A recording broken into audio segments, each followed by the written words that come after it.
Olá a todos, bem-vindos de volta à nossa série Paulo, o aborto grego e a gênese do Cristo, avesso à Torá.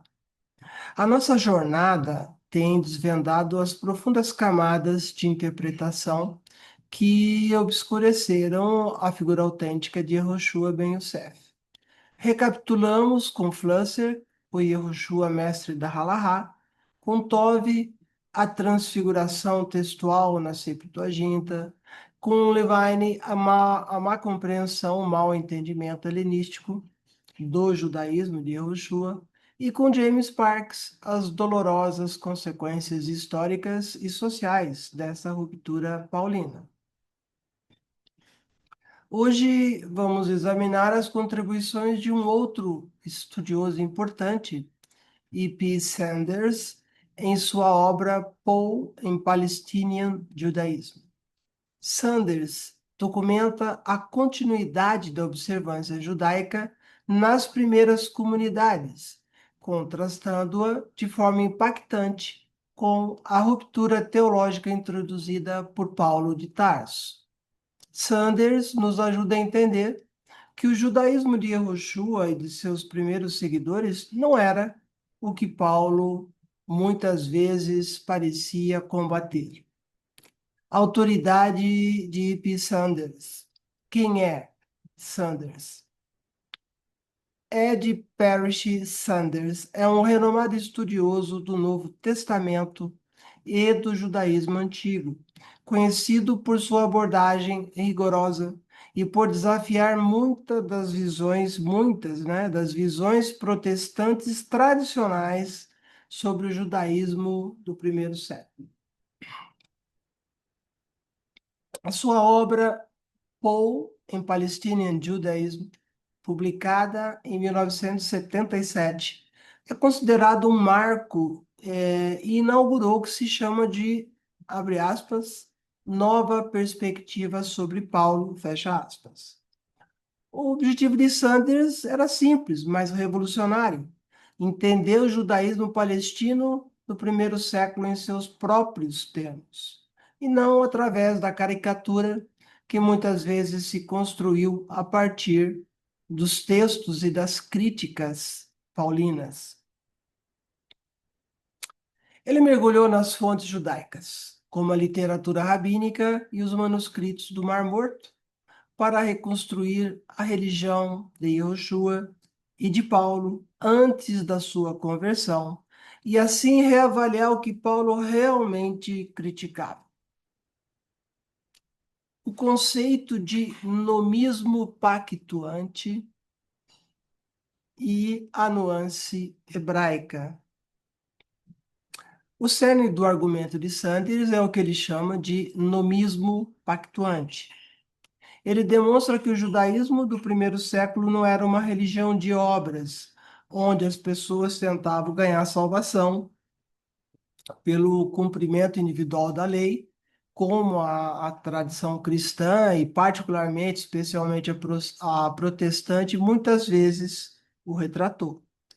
No entanto, é crucial notar um ponto que se alinha perfeitamente com a nossa tese da helenização. O próprio termo nomismo, derivado do grego nomos, que significa lei ou estatuto, já carrega uma conotação que, por mais bem intencionada que seja a análise de Sanders, pode não capturar a totalidade do espírito hebraico.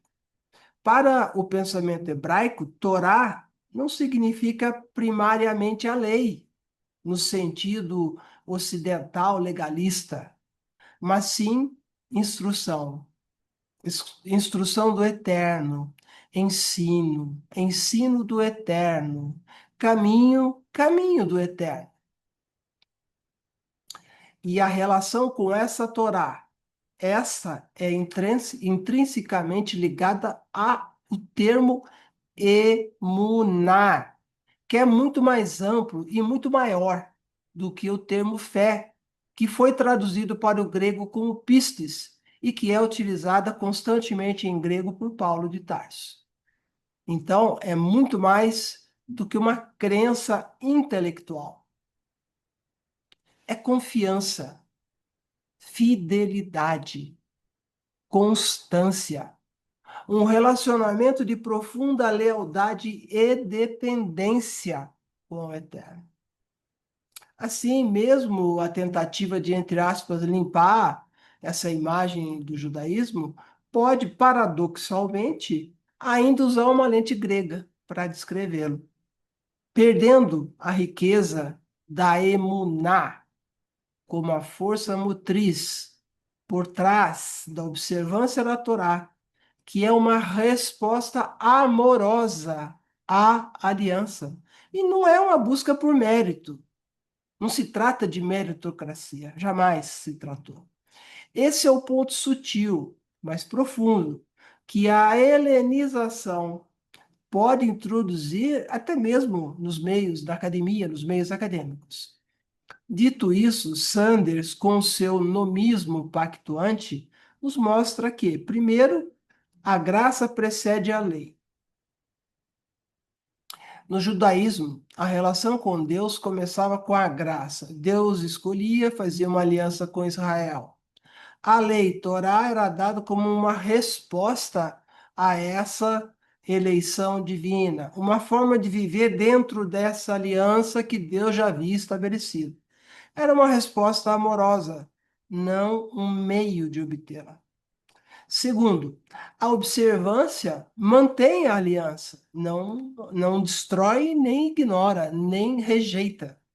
O cumprimento dos mandamentos, que se chama mitzvot, que é o plural de mitzvah, é um termo hebraico, era a forma de permanecer nessa aliança, de demonstrar lealdade e gratidão a Deus. Se alguém falhasse, havia, como hoje existe e sempre houve, mecanismos de perdão, arrependimento, sacrifícios e por aí vai, que restauravam a pessoa à condição de pactuante. Não residia o contrato. A salvação, portanto, já estava garantida pela participação na aliança. Isso é importante entender. As obras serviam para permanecer na aliança e expressar essa relação amorosa e de obediência ao Eterno. Terceiro, a continuidade da observância. Sanders mostra que os primeiros seguidores de Yehoshua, antes e depois de sua morte, continuaram a observar a Torá. Yehoshua, como vimos com David Flusser e Giza Vermes, era um judeu praticante e os seus ensinamentos se inseriam perfeitamente nesse, entre aspas, nomismo pactuante. Não havia para eles uma contradição entre seguir Yehoshua e viver a Torá. Nenhuma contradição. Era, inclusive, esperado, ao exemplo do próprio Yehoshua. A maioria dos judeus cristãos continuou a frequentar a sinagoga e a observar os mesmos preceitos judaicos. Conectando Sanders à tese do aborto paulino. É aqui que a obra de E.P. Sanders se torna um pilar fundamental para a nossa tese. Paulo, o aborto grego e a gênese do Cristo avesso à Torá. Se o judaísmo palestino do primeiro século era realmente o nomismo pactuante, onde a salvação vinha da graça de Deus e a Torá era o caminho para manter essa relação baseada na emuná, então as críticas de Paulo às obras da lei adquirem um novo e surpreendente significado. Então, Paulo, em vez de combater o judaísmo como ele era, parece estar combatendo uma caricatura desse judaísmo. Uma caricatura que, por sua vez, facilitaria a introdução de uma teologia radicalmente diferente para o público gentil. Ao invés de ser um cumprimento do judaísmo da Torá de Yehoshua, a teologia paulina se torna uma ruptura, baseada em uma má interpretação fundamentalista. O Cristo avesso à Torá que Paulo apresenta é, portanto, não apenas um produto da helenização, como vimos com Levine e Emmanuel Toff, mas também o resultado de uma distorção do judaísmo para que a solução paulina, entre aspas, a salvação pela fé apartada da lei, fora da lei, pudesse brilhar. O aborto grego de Paulo, essa nova teologia, não foi uma nova evolução orgânica, mas uma desconexão intencional de um judaísmo que Sanders nos prova ser muito mais sofisticado e gracioso do que se pensava. Como eu discuto no meu livro, dos detritos aos manuscritos, caminho de volta aos originais em hebraico, através do fio de Ariadne, essa teologia do deslocamento exigiu uma redefinição, uma repaginação, uma reformulação daquilo que estava sendo deslocado para atender um público grego. A obra de P. Sanders é crucial porque nos obriga a reconsiderar a base da teologia paulina e a ver o judaísmo do primeiro século com novos olhos, desprovidos de preconceitos históricos e religiosos. Ele reforça a ideia de que a ruptura paulina não foi uma mera continuidade ou aprofundamento do conhecimento existente à época, mas uma guinada significativa, radical, fundamentalista cristã que teve imensas consequências. Como essa reavaliação do judaísmo afeta sua compreensão das origens do cristianismo de Paulo e do papel do próprio Paulo? Deixem as suas reflexões e perguntas nos comentários. No nosso próximo encontro, daremos continuidade a essa jornada, explorando as contribuições de outros autores que mencionei anteriormente, aprofundando ainda mais a minha tese de Paulo, o aborto grego e a gênese do Cristo avesso à Torá. Obrigada por acompanharem esta jornada de conhecimento e até a próxima. Tchau.